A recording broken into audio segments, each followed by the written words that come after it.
Thank you Edric dan juga Melissa. Apa kabar Nano Squad? Dan kita akhirnya sore hari ini berjumpa kembali di Nanoverse Summit 2.0 setelah panel session yang pertama.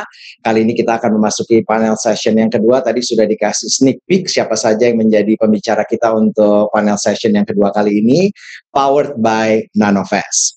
Nah, di kesempatan kali ini kita akan bicara banyak mengenai deep dive discussion on crypto asset. Apa saja yang akan kita diskusikan, diantaranya adalah apakah hal yang menarik tentang Web3 atau juga blockchain, serta mungkin yang belum mendapatkan gambaran mengenai Web3, nanti kita coba jelaskan dan juga berikan gambaran lebih jelas kepada Nano Squad.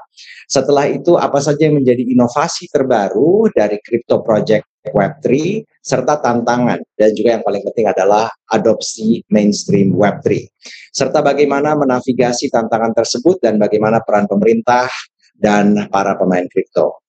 Sedikit saya informasikan pembicara kita di kesempatan kali ini ada 3 pembicara.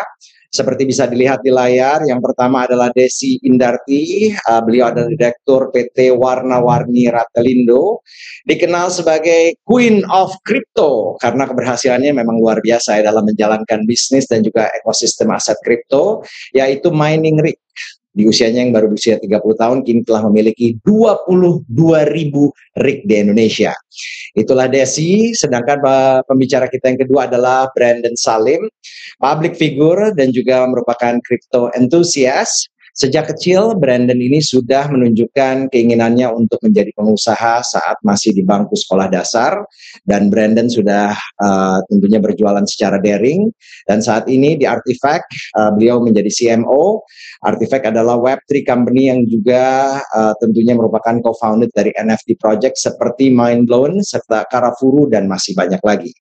Dan pembicara kita yang terakhir adalah Michael Yoh, professional trader dan juga trading coach.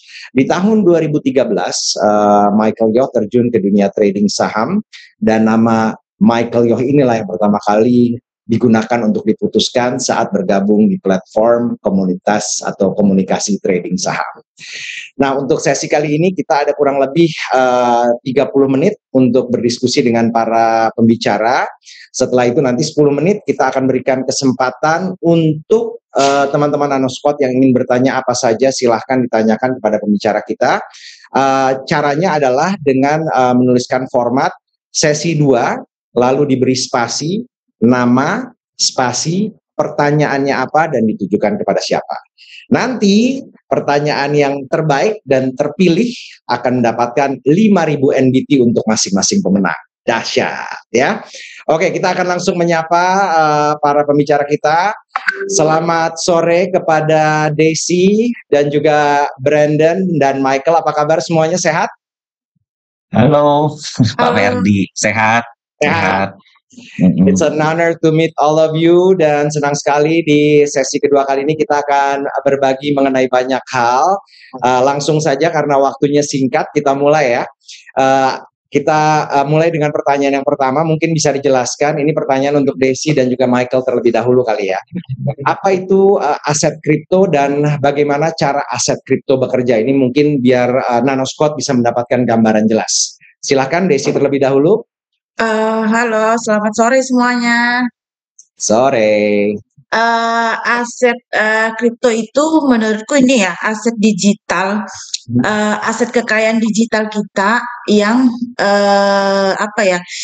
yang ada blockchain-nya, gitu kan. Misalnya kalau menurut pengalamanku ya kayak Bitcoin, Ethereum dan lain-lain. Nah, kita dapetin aset digital kita itu banyak cara sih, Mas. Kalau dulu kan saya di kripto tuh awalnya sebagai trader ya, sebagai trader awalnya. Tahun kan sebelum mining tuh aku trading juga 2017. Mungkin dulu tuh aku trading tuh koin-koin micin lah. Oke. gitu. Cuma kalau dulu kan belum ada bahasa koin micin kan. Betul. Cuma pas aku perhatiin sekarang 2021 ternyata aku dulu trading koin micin. Nah, itu salah satu cara aku dapetin aset kripto kita itu. Nah, setelah aku trading ternyata aku nggak ada feel ke situ gitu kan. Nah, aku coba dah cara kedua untuk kita dapetin aset kripto kita itu dengan cara mining gitu. Aku nambang aset kripto kita itu nambang digital gitu kan. Kita membantu memverifikasi transaksi-transaksi di blockchain. Lalu nanti aku dikasih reward hadiah lah gitu kan untuk hadiahnya itu berupa si aset kripto kita ini tergantung dari mesin yang kita gunakan untuk memverifikasi transaksi blockchain. Misalnya kalau aku nambang ETH, ya pasti aku dibayarnya dengan si koin ETH ini sendiri atau dengan ETH, Raven, Bitcoin dan lain sebagainya. Nah untuk sekarang sih yang aku jalanin ya Mas, pengalaman aku dapetin aset kripto kita itu ya dengan cara tadi itu sih trading dan si mining ini sendiri. Dan aku sekarang lebih banyak ke mining sih karena ada semi konvensional dan digitalnya juga gitu. Saya lihat di Instagram Desi luar biasa ya, hari-hari melihat mesin-mesin berbunyi dan menghasilkan cekling uang setiap hari ya Des ya. Suara tuyul ya. Suara tuyul ya, dahsyat sekali ya. Sukses terus untuk Desi ke depannya. Sekarang mungkin kita beri kesempatan untuk Michael. Michael masih dengan pertanyaan yang sama, Michael. Siap. Kamu sendiri definisi mengenai aset kripto itu apa dan bagaimana cara aset kripto itu bekerja? Mungkin bisa dikasih gambaran kepada Nanosport. Oke, jadi begini Pak Ferdi. Jadi kalau kita bicara sendiri dari katanya ya, cryptocurrency itu terdiri dari dua kata. Yang pertama kriptografi, yang kedua itu currency. Currency artinya jelas mata uang. Nah, kalau kriptograf itu kode rahasia. Jadi secara harafiah itu adalah mata uang yang memiliki kode rahasia. Nah, jadi pada dasarnya kode rahasia ini dipakai biar informasi itu nggak bocor. Nah, bedanya apa sih cryptocurrency dengan mata uang yang biasa? Nah, bedanya itu kalau di cryptocurrency yang pertama itu digital. Jadi uang bentuk fisiknya itu nggak ada. Tapi bukan berarti ini diawang-awang. Ini justru jauh lebih bagus. Kenapa? Karena kalau di uang fisik itu bisa hilang, bisa dicuri, bisa kebakaran gitu. Kalau kebakaran habis uang kita. Nah, tapi kalau di cryptocurrency, karena dia terenkripsi, yang pertama digital, dia nggak punya fisik, yang kedua terenkripsi, jadi ada kode rahasianya, sehingga itu tuh nggak akan bisa direplika atau dimanipulasi. Uang palsu masih bisa dimanipulasi kan, tapi kalau di cryptocurrency itu karena ada enkripsinya nggak bisa dimanipulasi. Yang paling penting yang bisa ngumpulin kita semua di sini itu apa? Itu ada sifat desentralisasi. Kalau di mata uang utama di currency itu adanya printing money. Ya. Kemudian ada segala macam bentuk yang itu bisa diatur oleh satu otoritas. Sementara kalau di cryptocurrency kita semualah yang menggerakkan harga cryptocurrency. Intinya seperti punya sifat desentralisasi sehingga itu kita nggak perlu middleman untuk membantu transaksi kita. Ya, jadi Bitcoin itu jumlahnya sama, nggak akan pernah bisa bertambah ataupun berkurang. Nah, itu yang membuat cryptocurrency itu menjadi tren di kalangan milenial. Jadi kalau semua transaksi kita, contohnya kayak Bitcoin sebagai uang kripto pertama, itu kan ketika kita melakukan transaksi, itu akan ada bukti kriptograf. Bukti kriptograf ini akan dicatat di dalam program yang tadi Ibu Desi bilang yang dinamakan dengan blockchain. Jadi blockchain itu kita bisa akses dan itu semua pelakunya itu ya kita-kita. Enggak ada yang tersentralisasi gitu, Mas. Ya, jadi tercatat di ledger lah istilahnya seperti blockchain. Betul. Gitu. Dengan ada unique number ini tentunya lebih aman secara security. Kalau Michael sendiri kan pengalaman dari dunia saham ya. Kalau di saham ini pertama kali saya trading di kripto gitu ya. Dulu kalau di saham kalau kita realize gitu ya, kita misalnya kita ambil profit atau kita realize loss gitu ada T+2 atau T+3. Di sini within seconds or maybe minutes lah ya paling lama gitu ya. Dana tersebut sudah berada di rekening kita. Nah, sekarang kita menuju ke pertanyaan berikutnya. Ini mengapa ya kripto dengan Web3 ini sangat berhubungan? Kita sekarang ke Brandon dulu, setelah ini kita menuju ke Desi lagi. Silakan Brandon. Mungkin di unmute dulu suaranya masih Oh, belum. masih ke-mute ya? Oke, sorry. Thank you. Halo Mas Ferdi sama Halo. Nanoverse Summit 2.0. Oke, jadi kalau kita take back to history, kita kan kalau sekarang itu kita lagi di fase di mana this is called the generation of Web 3.0. Tapi if we take it back, ada dong Web 2.0 sama Web 1.0. Jadi kalau di zaman Web 1.0 itu zaman-zaman pas gue kecil, pas gue buka website, gue cuma bisa baca artikel atau berita yang udah dikontrol sama pembuat website itu gitu. Jadi there's no way that I can interact. Gue nggak bisa komen, gue nggak bisa kasih interaksi, like atau retweet, nggak bisa tuh kan. Itu adalah Web 1.0 di mana it's only like read only. Terus kita baru masuk ke fase Web 2.0 di mana sekarang kita akhirnya bisa read and write. Kita bisa menjadi content creator. Banyak platform sosial media di mana mereka bikin ekosistem, tapi kita sebagai user kita bisa nih upload foto, upload video, generate like, akhirnya bisa menghasilkan duit juga. Cuman akhirnya sekarang kita banyak upload konten, kita banyak upload informasi di website, di ekosistem itu. Cuman kita tidak memiliki informasi itu, tidak memiliki data itu. Nah, sekarang ada perubahan dan juga ada inovasi di mana di Web 3.0 we cannot only read, nggak cuma bisa write, jadi read, baca, write, tulis, tapi sekarang kita juga bisa owning gitu. Kita bisa owning aset. Itulah kerennya blockchain. Nah, kenapa sih berhubungan kripto dan juga Web3? Karena ya semua Web3 applications, utilities, semuanya DeFi dan sekarang NFTs itu harus di-create on top of a blockchain layer, di mana akhirnya kripto yang menjadi mata uangnya gitu. Ya. Karena yang tadi kayak Michael bilang, kayak semua transaksi kan tidak ada perantara. Jadi mau transaksi seperti apa kalau tanpa perantara? Ya makanya kita harus menggunakan cryptocurrency, which is a peer-to-peer currency, di mana kita misalkan aku mau tukeran cryptocurrency sama Mas Ferdi, atau aku mau beli NFT dari Mas Ferdi, yang nggak usah pakai perantara, aku langsung beli aja di atas smart contract pakai Ethereum, terus Mas Ferdi dapat Ethereum, aku dapat NFT-nya gitu. Ya. Jadi it's very very well connected. Dan kalau misalkan Web3 dengan fiat, jadi ada perantara lagi, which is like jadi keterbalikan apa value dan juga missionnya cryptocurrency untuk intervene the current standard system gitu. Emang blockchain ini saya percaya sekali, Brandon, this is the future ya.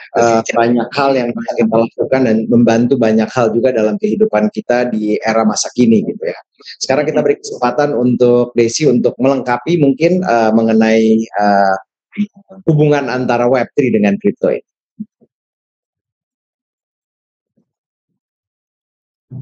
Kalau menurutku ya Web3 sama kripto itu sendiri sih saling berkaitan ya Mas, karena Web3 itu kan protokol jaringan di dalam web yang terdentralisasi.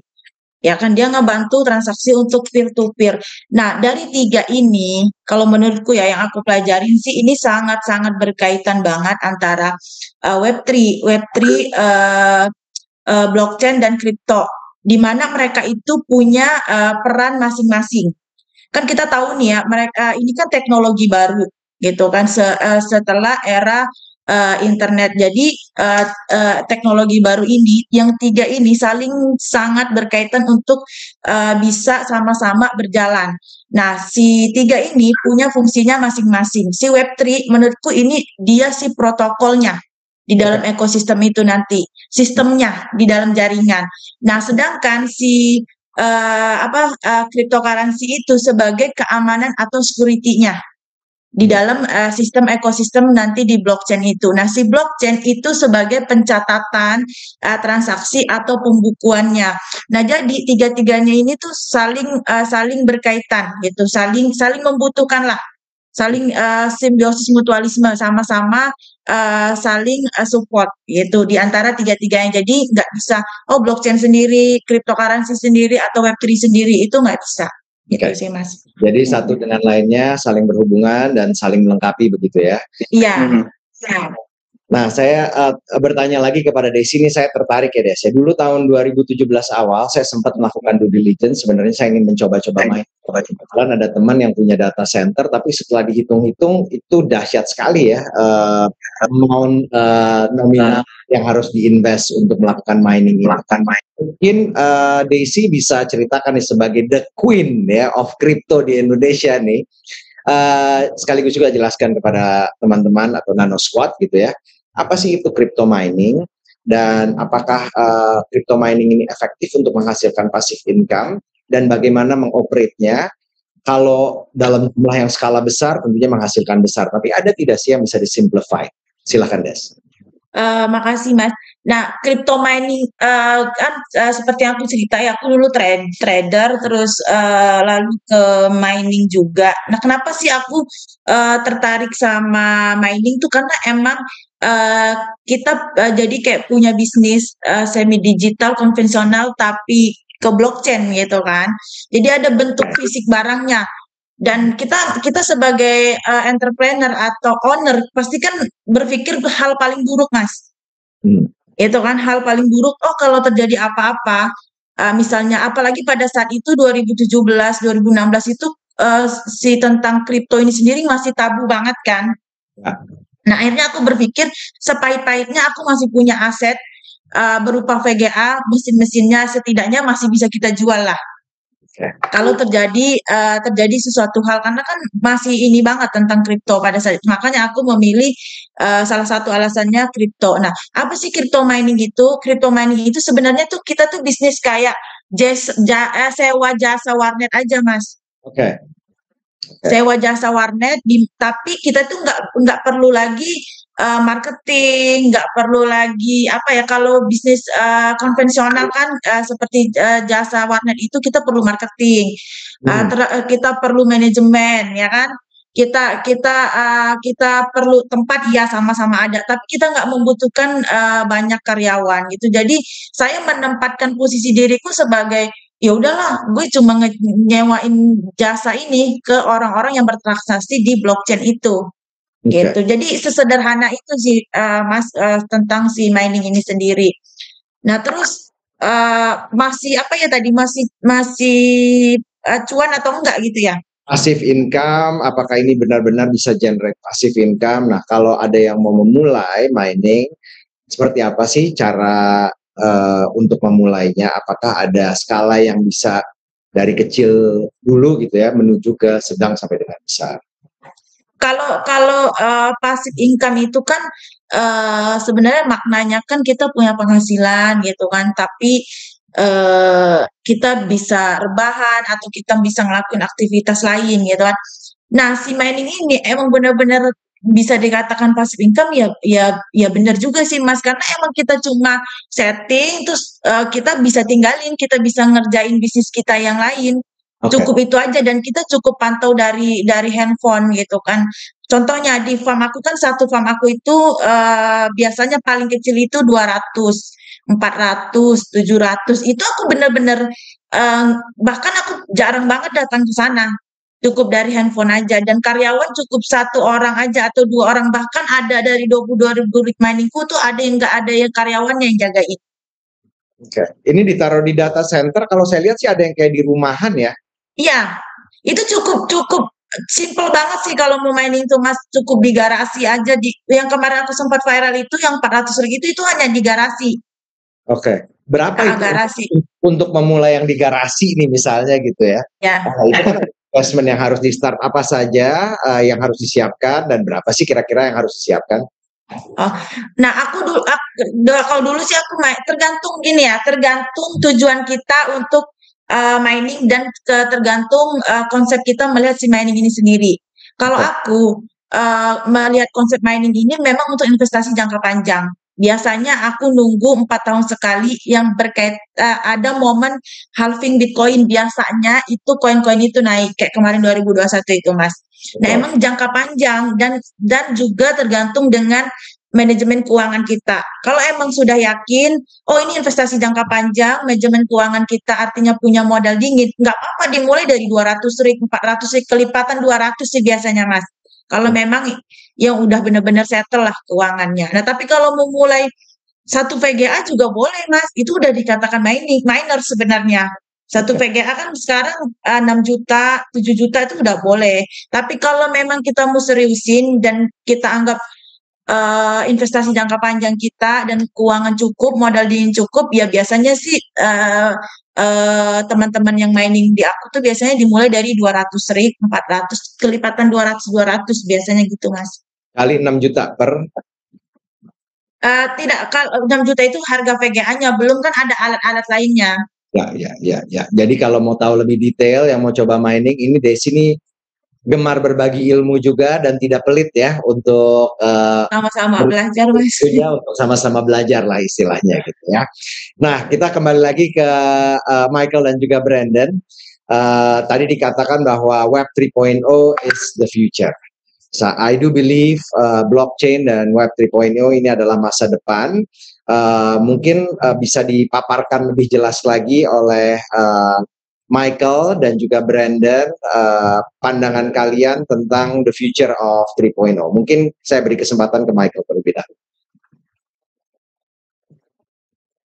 Oke, tadi jadi udah dijelasin sama Brandon ya, apa itu Web 3.0. Jadi ketika Web 1.0 itu kita hanya bisa melihat, Web 2.0 kita bisa berinteraksi. Di Web 3.0 kita bahkan bisa own. Jadi kita bukan cuma bisa berinteraksi, tapi kita juga bisa memiliki. Nah, jadi nanti ke depan kita nggak akan melihat nama-nama besar pemain dunia maya seperti Microsoft, Google, itu mereka nggak akan lagi mendominasi. Kenapa? Karena kita nggak melewati pihak ketiga lagi. Seperti yang Brandon tadi bilang, kalau Brandon jual NFT ke Pak Ferdi, dalam bentuk contohnya ETH, Pak Ferdi dapat, Brandon dapat ETH-nya, Pak Ferdi dapat NFT-nya. Dan untuk hal seperti ini, tanpa desentralisasi, jelas perlu Web 3.0. So, cryptocurrency is the part of Web 3.0. Jadi dibangun dengan kecerdasan buatan. Ada yang namanya machine learning. Kemudian ada semantic web, jadi dia bukan web biasa. Dan yang paling penting, sistem keamanan blockchain-nya itu benar-benar very safety and secure. Jadi kita nggak akan ketemuin kayak Bitcoin kita hilang, kemudian kita nggak akan ketemuin kayak NFT kita dicuri. Itu nggak mungkin. Brandon mau melengkapi? Boleh, benar yang tadi kata Michael juga bilang. Kalau maybe my focus di Web 3.0 itu kan di NFTs, karena Artifact is there's a company that helps like a lot of companies dan juga produk-produk yang mau dijadiin jadi Web3 produk, tapi mostly sekarang di NFTs. Jadi pertama, yes, you have true ownership of your assets gitu. Dan ketika kita bikin wallet untuk memiliki NFT, they don't need our name. Mereka nggak nanya nama kita, nggak nanya umur, jadi benar-benar super private. And hanya kita yang memiliki wallet itu dan juga aset-aset itu. Jadi kita kalau ketika kita bikin wallet yang decentralized, kita akan dikasih seed phrase di mana kita harus simpen, dan itu nggak dimiliki sama siapapun. Jadi nggak ada entitas yang bisa ngebantuin kita, atau bukan ngebantuin ya, tapi bisa intervensi atau bisa ngintip gitu, karena it's only owned by us gitu. Terus yang kedua, benar, take away third parties yang kayak perantara. Terus yang paling menarik menurut aku adalah juga royalties. Jadi ketika NFT sudah diupload sudah di minting di marketplace di OpenSea gitu, artis dan juga kreator itu akan mendapatkan royalty seumur hidup selama NFT-nya selalu di trading di marketplace gitu. Tapi kalau ketika seniman di web tuh, misalnya seniman yang melukis sebuah karya gitu, ketika dijual di auction house mungkin dijual $1 juta, tapi kita nggak pernah tahu sebenarnya dijual berapa sih, fee-nya buat art house-nya berapa sih, itu selalu kayak nggak ketahuan. Tapi kalau di OpenSea, karena itu di open ledger, di blockchain, itu semua ketahuan gitu. Jadi dapat persennya berapa, terus artis dan kreator juga dapat berapa, itu semua transparan. Dan yang super menarik juga sekarang ada yang namanya DAO, Mas Ferdi, which is Decentralized Autonomous Organization, di mana kita memiliki NFT, tapi kita punya voting rights. Kita punya voting rights kemana arahnya project ini akan mengarah gitu. Misalkan aku invest di one of the biggest NFT project yang namanya BAYC gitu. Misalkan mereka bikin BAYC DAO, karena aku punya NFT-nya, aku punya satu voting right. Misalkan BAYC mau bikin film, setuju nggak dari 10.000 orang? Aku voting yes gitu. Terus ternyata votingnya 6.000 yes, 4.000 no. Berarti kita harus lanjut gitu, karena it's decentralized. Jadi everything that's run on the project, on the business, on the company has to be run decentralized by the community gitu. Jadi I think Web3 is the future, karena nggak ada satu entitas, walaupun mereka adalah founders, tapi yang bisa mengarahkan juga komunitas atau investornya gitu. Dahsyat sekali. Tadi apa namanya, voting rights. Voting rights. Kalau soulbound token itu apa ya? Mungkin bisa jelaskan juga ya kepada Nano Squad kali ini. Oke, kalau soulbound token itu adalah, jadi gini, kalau di Ethereum itu ada beberapa macam token. Yang satu adalah ERC20, itu adalah token Ethereum di mana itu adalah cryptocurrency yang kita suka invest, kita trading gitu kan. Terus yang kedua ada juga ERC721, di mana ini adalah non-fungible tokennya punya Ethereum yang bisa ditempel foto, ditempel video, apapun gitu. Terus sekarang ini adalah konsep terbaru dari Vitalik Buterin yang akan mungkin dikeluarkan ketika Ethereum merging ya bulan depan. Di ulang tahun aku September 19, jadi aku ingat. Jadi soulbound token itu adalah token di mana yang nggak bisa ditransfer. Jadi ketika sudah masuk walletnya Mas Ferdi ini, nggak bisa dijual, nggak bisa ditrading, nggak bisa ditransfer, it will stick to your wallet forever. Dan kenapa ini adalah hal yang menarik dan mind blowing gitu, karena this can be like a private data or private information yang it's only owned by you. Contohnya misalkan it's only owned by me, misalkan di token itu nanti di dalamnya ada informasi mengenai kartu keluarga atau medical records atau education records. Misalkan aku lulus di sebuah universitas yang besar di Indonesia, jadi nggak bisa dipalsuin. It's owned by Brandon Salim gitu. Jadi itu adalah the future of token for certificate and authenticity gitu. Wah, dahsyat, keren ya. It's called soulbound token. Ada yang mau menambahkan mungkin Michael atau Daisy mengenai soulbound token supaya nambah pengetahuan kita semua? Daisy mungkin atau Michael? Aku juga setuju banget sih tentang tadi SBT ya. Itu emang beda, mirip-mirip dengan si NFT, tapi memang benar kata si Brandon itu nggak bisa diperjualbelikan gitu, nggak seperti NFT, dan itu memang lebih privasi kita Mas, kayak KTP kita, kelulusan kita, misalnya asuransi kita, emang benar-benar privasi kita. Ya. Itu sih mau nambahin itu aja, dan itu benar banget semuanya tadi itu yang diomongin sama Mas Brandon Salim. Thank you Desi. Thank you banget untuk penjelasannya Brandon dan juga Daisy. Kalau tadi saya bertanya kepada Daisy mengenai how to start a mining business. Sekarang saya mau bertanya ke Michael dan juga Brandon. Ini kalau ada pemain baru nih mau belajar web 3.0 development gitu ya. Langkah-langkah apa yang harus diambil dan juga dipelajari. Terus udah gitu mungkin bisa dijelaskan juga utility dari Web3 project yang menjadi perbincangan atau penentu untuk keberhasilan project tersebut. Gitu. Silahkan disampaikan di kesempatan kali. Michael dulu mungkin. Oke, jadi pertama kita harus tahu ya konsep dasar dari Web 3.0. Jadi apa bedanya Web 1.0, apa itu 2.0 dan 3.0. Mungkin kalau sedikit ilustrasi ya, 1.0 itu mungkin dulu tuh ibarat ada mobil, dia keluar, dia pakai tenaga uap gitu. Kemudian berkembang nih, mobilnya saat ini sekarang itu udah pakai tenaga diesel ataupun NA, engine yang biasa. Nah, di 3.0 ini listrik dan bahkan ada AI-nya. Nah, itu yang perlu jadi catatan bahwa Web 3.0 itu bukan sekedar web biasa. Jadi dia memang ada utility yang kita gunakan untuk kehidupan kita sehari-hari. Contohnya penggunaan nyata dari utility di Web 3.0, contohnya maybe ada Siri kalau di Apple, itu jadi personal assistant kita tapi secara digital gitu, nggak perlu fisiknya gitu. Jadi di dunia digital kita ada PA, ada personal assistant. Contoh mungkin ada Wolfram Alpha. Jadi dia bisa menjawab pertanyaan kita secara langsung, bukan kayak Google gitu. Kalau hasil kayak Google itu kan kebanyakan contek dari website. Nah, tapi kalau Wolfram Alpha, dia benar-benar menggunakan sistem AI. Jadi utility itu perlu disadari ya. Terkadang banyak yang bilang gini, apa sih gunanya kita beli NFT kalau seandainya cuma untuk dipajang? Nah, tadi Pak Brandon dan Pak Ferdi juga ada bicara tentang soulbound token. Jadi soulbound token itu utility yang akan digunakan di kehidupan kita sehari-hari yang itu ditransfer ke dalam Web 3.0. Nah, jadi memang ini antara kita kayak sekarang amazing nih, antara dunia digital dengan dunia nyata itu ngeblend. Mungkin sekarang masih kelihatan bedanya. Nanti someday kita bakal kayak ngerasa bahwa dunia digital dengan dunia kita ternyata itu saling connect. Nah, kita lihat sekarang ada yang namanya autonomous car, itu juga bagian dari Web 3.0, termasuk blockchain juga, termasuk AI juga. Jadi kita bisa nggak perlu ngendarain mobil, mobilnya bisa ngendarain diri sendiri. Lalu kemudian ada smart home, jadi kayak microwave, kemudian kayak pintu rumah, lampu rumah, AC rumah itu bisa nyala mati sendiri yang kita yang atur. Jadi Web 3.0 dan utility artinya kehidupan kita sehari-hari itu bakal terbantu dengan teknologi yang namanya AI dan itu bagian dari Web 3.0 gitu Pak Ferdi. Dahsyat ya. Kedepan memang banyak hal yang tentunya menarik dari Web 3.0 ini ya. Kita juga dulu tidak pernah membayangkan ya di mana zaman dulu sekali kita kalau mau ngambil atau bertransaksi itu harus datang ke bank. Sekarang semua sudah bisa dilakukan dengan handphone gitu ya, dan banyak hal lain lah, contoh-contoh lain yang tentunya kita rasakan manfaatnya. Sekarang saya bertanya spesifik, mungkin ini pertanyaan terakhir sebelum kita masuk ke Q&A. Brandon, melengkapi saja jika ada pemain baru yang mau belajar Web3 development, langkah-langkah apa yang harus diambil dan juga dipelajari? Oke. Jadi menarik karena bulan Juni lalu aku baru aja terbang ke New York untuk ikut konferensi NFT NYC dan Karafuru juga sempat ada talk show juga jadi panelis di sana. Terus kita juga bikin pop-up store dan yang menarik adalah pas ketika aku pergi ke NFT NYC yang datang itu udah bukan kayak investor NFT atau kripto aja, tapi sekarang ada banyak musisi, gamer, anak muda seperti aku semuanya datang kerap untuk saking penasaran dan pengen belajarnya. Jadi kita udah mulai di mana adoption kayaknya pelan-pelan setiap tahun akan semakin meluas gitu.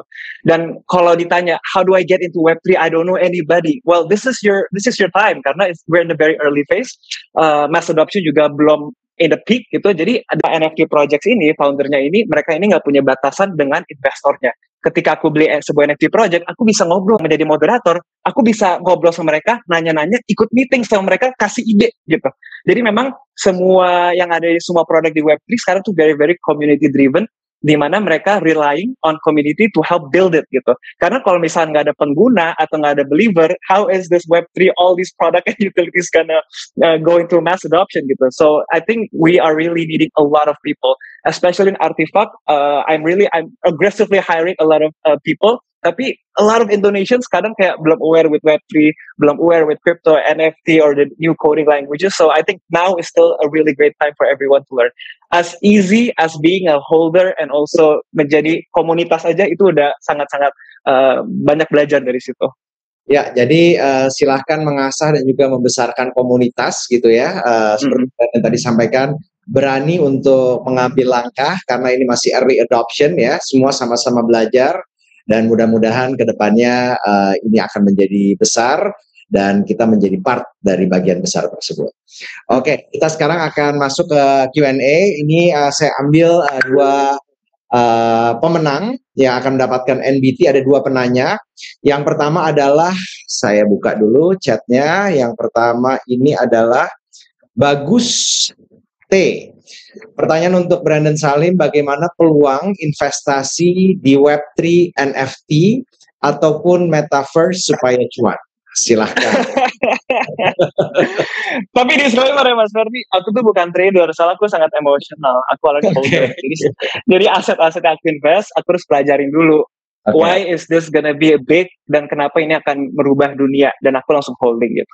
Because I don't believe, I believe more in time in the market atau durasi kita di market. Kalau kita holding, kayak tadi aku dengerin beberapa panelis sebelumnya kan selalu bilang kalau kita ngeliat S&P 500 atau the market chart, it will always go up. Dan tadi juga sempat dibilang kalau bear market is a time where we wash out all the bad players. Semua scammer, semua pembuat token yang nggak jelas, semua yang pembuat NFT project udah mulai kayak ketahuan nih, wah ini scammer nih, ini rakuler nih. Jadi I would say just do your own research, get into like a really good NFT projects, the blue chip ones. Jadi kalau sama ada blue chip, NFT juga ada blue chip. Terus semuanya sama ya, baik itu mau token, mau koin, mau apapun itu semua pasti ada ya. Di saham pun ada yang blue chips, ada yang kalau tadi kata Desi yang micin juga ada ya kan. Jadi harus ada.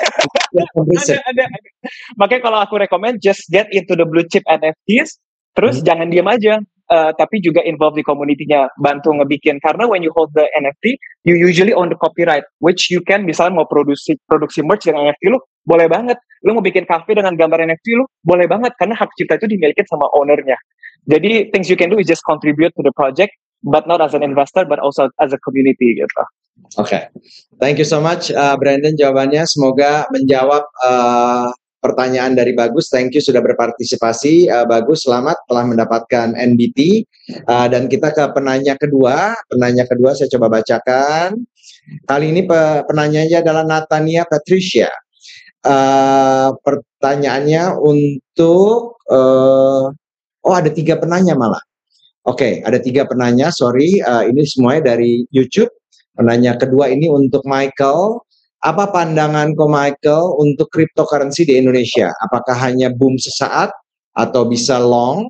Dan apa yang menjadi base Koko untuk memilih suatu kripto untuk di-keep? Silahkan, Michael. Oke, jadi kalau kita berkaca, memang ya, jadi fluktuasi antara cryptocurrency dengan stock market itu very, very different. Kalau di stock market itu lebih less volatile, kalau di Bitcoin itu very, very volatile, itu satu. Jadi, tapi itu perlu diingat. Even harga Bitcoin sekarang pun berada di level, let's say, itu $2,000, itu masih very very long way kalau untuk dikatakan bearish. Memang pergerakan turunnya kalau dibanding dengan peak itu jauh, tapi memang seperti itu karakter daripada cryptocurrency. Jadi alasan kenapa aku bisa mengatakan cryptocurrency is the futures itu satu, ada yang namanya utility. Soon or later ya, kebutuhan akan Web 3.0 seperti ada yang namanya metaverse, ada yang namanya NFT, itu semua pasti perlu mata uang yang dipercaya, yang trusted. Nah, soon or later juga mata uang yang trusted itu bukan yang terpusat, tapi terdesentralisasi. Nah, atas dasar inilah tadi ya itu yang Pak Brandon juga ada bilang tadi, kita ngelihat webinar yang luar biasa dari Pak Fuganto, salah satu cucu dari Pak Eka Cipta, itu dia mengatakan in long time period itu always goes up. Jadi kalau seandainya kita ngelihat dalam 1 tahun ini maybe bisa turun, dalam 2 tahun maybe bisa turun, tapi in long way itu pasti always goes up gitu, Mas. Ya. Jadi kalau sarannya apa yang bisa di-keep? Tadi pertanyaan terakhir. Oh ya, jadi kalau untuk saran di-keep gini, if you are beginner atau if you are newbie, saya nggak sarankan kayak tadi Kak Desi ada bilang koin micin gitu atau enggak itu boleh dibilang utility-nya pasti amat rendah, tapi coba cari sesuatu ya. Kalau kalian lihat di Twitter komunitas cryptocurrency, kira-kira apa yang paling sering dipakai orang. Jadi itu ada utility, ada kebutuhan orang untuk pakai, bukan cuma sekedar untuk rakpal atau cuma sekedar untuk dapat cuan, tapi kalau ada kebutuhan, ada utility-nya, itulah yang nantinya ke depan itu bakal sustain. Kita bisa lihat top 5, maybe ada ETH, ada Cardano, ada Bitcoin gitu. Contohnya, itu contoh simpelnya. Ya. Jadi itu Natania ya, mudah-mudahan menjawab. Silahkan dilihat yang tentunya berpotensi untuk banyak digunakan. Tadi udah beberapa disebutkan seperti Cardano, ada ETH ya kan. Kalau BTC ya selalu menjadi benchmark gitu. Tadi saya koreksi sedikit Michael, saya sampai lihat handphone Michael. Waktu Michael bilang harga BTC 2.000, 20.000, saya hampir beli kalau 2.000 langsung tadi. $2,000. Wah, ini beli sekarang enggak deh, masih 23.000. Live meeting dulu, Mas. Beli dulu. Kapan lagi 2.000 kan? Oke, thank you Michael untuk jawabannya. Sekarang kita menuju ke penanya terakhir kita. Selamat juga untuk NBT yang telah didapatkan oleh Natania Patricia. Penanya terakhir adalah Willianto. Untuk Desi, apa saja modal untuk memulai mining selain memiliki modal yang besar, dan bagaimana cara mengatur dan juga mendapat penghasilan lebih besar dari biaya atau cost? Silahkan. Selain modal, mungkin ini ya lebih ke yang kita persiapin adalah kita join dengan komunitas. Menurutku ya komunitas selain kita harus beli modal hardware-nya. Karena kenapa? Yang pertama karena ilmu di mining itu kan upgrade terus, yang ngikutin perkembangan teknologi.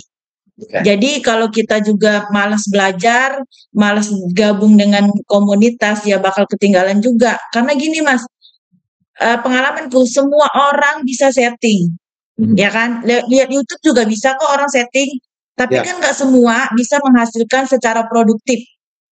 Gitu, nggak semua. Karena apa? Ada beberapa teman-temanku yang pada saat 2 bulan kemarin itu mesinnya dimatiin.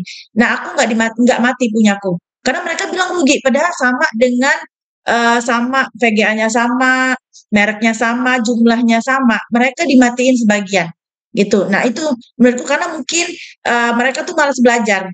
Tadi aku bilang semua orang bisa setting, bisa lihat YouTube aja gampang kok gitu. Tapi apakah produktif nggak hasilnya gitu? Nah jangan malas belajar. Nah itu salah satunya caranya dengan kita join komunitas. Karena itu penting banget kan di kripto tuh komunitas tuh penting banget untuk kita saling bertukar informasi, belajar. Nah itu yang harus kita persiapkan. Itu. Nah terus gimana sih caranya biar apa tadi ya Mas? Biar menghasilkan ya? Biar menghasilkan. Nah itu balik ke konsep mining lagi gitu Mas. Kalau aku pribadi, aku memang cost, jadi antara investment atau biaya cost operasionalnya sehingga kita bisa mendapatkan ya cuan lah dari mining ini. Nah balik ke konsep mining. Kalau aku pribadi, konsep mining emang untuk aku investasi jangka panjang. Walaupun sebenarnya setiap hari, setiap menit kita bisa cairin Mas. kita bisa cairin gitu kan, nggak ada yang ngelarang kita, terserah mau kita cairin tiap hari, tiap minggu itu nggak masalah. Tapi ini kita bicara ketika kita pakai uang modal dingin ya, gitu. Nah, karena konsepnya jangka panjang, aku nambang tuh ya nambang aja terus. Emang konsepnya cari koin, bukan ngelihat harganya. Oke. Emang mengumpulin sebanyak-banyaknya koin aja. Nah, nanti ketika harganya tinggi seperti 2021 kemarin, nah itu baru kita jual. Nah, itu kita sekali gebuk jual itu banyak banget kita dapatnya. Gitu. Kayak contoh aku nambang ETH tuh dari harga 4 juta. 1 bulan aku dapat 8 sampai 10 ETH. Bayangin aku nambang dari 4 juta, 8 juta. Nah, aku jual di 58 juta. Karena asal sabar aja. Gitu, bertahun-tahun. Tapi kalau mau jualnya daily atau mingguan pun ya itu yang tipis-tipis antara kos biaya kita dengan penghasilan kita, gitu sih. Jadi memang kalau bisa memakai uang dingin akan lebih baik. Bukan saat yang tepat. Kalau bisa menjual saat di peak, itu adalah waktu menjual terbaik, begitu ya. Seperti itu mungkin Michael juga katakan, mungkin for this year or next year mungkin masih belum menuju ke bullish gitu ya. Dinantikan saja saat itu akan datang tentunya nanti. Iya. Terima kasih banyak Michael, Brandon dan juga Daisy. Sebelum selesai kita foto bersama dulu. Ayo kita foto dulu. Big smile, kita hitung di hitungan ketiga ya. 1, 2, 3. Thank you so much everyone. Thank you. Sehat-sehat selalu. Thank you sudah sharing ilmu di kesempatan sore hari ini. Sukses untuk Brandon, Michael dan juga Daisy. Thank you. Thank you so much everyone. Honor for me to be with all of you this afternoon. Dan selamat juga kepada para penanya, baik Bagus, Natania dan juga Wilianto yang masing-masing mendapatkan 5.000 NBT. Kita masih akan bagi-bagi NBT lagi untuk penanya berikutnya di sesi-sesi berikutnya. Saya nanti akan kembali di sesi keempat bersama dengan speakers lainnya. Dan di kesempatan sesi kali ini saya tutup dulu di sesi kedua. Sekali lagi terima kasih banyak untuk perhatiannya. Nano Squad, sekarang kita kembalikan kepada Melissa Karim dan juga Edric Chandra. Silahkan.